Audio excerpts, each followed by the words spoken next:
কোরবানি ঈদের গরুর মাংস, এই যে দেখুন গরুর মাংস খিচুড়ি নিয়ে চলে দেখছি কেমন লাগে। হ্যালো এভরিওয়ান,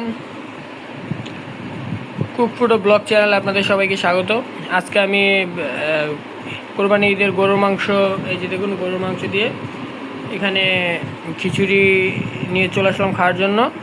তো আমি এখন খাওয়া স্টার্ট করছি। প্রথমে আমি সামান্য পরিমাণে খিচুড়ি খেয়ে দেখছি কেমন লাগে। বিসমিল্লাহ। খিচুড়িটা সম্পূর্ণ মুগ ডালের তৈরি করা হয়েছে, মুখে দিলেই বোঝা যাচ্ছে মুগ ডালের খিচুড়ি।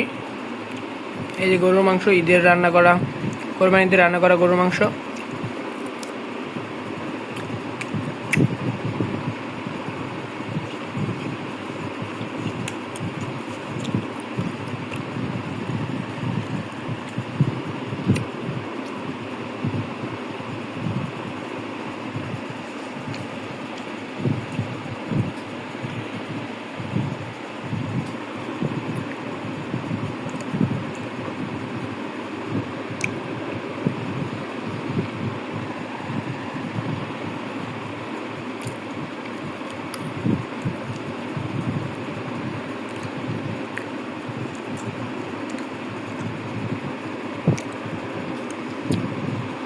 সঙ্গে একটি পেঁয়াজ নিয়ে নিলাম খিচুড়িতে খাওয়ার জন্য।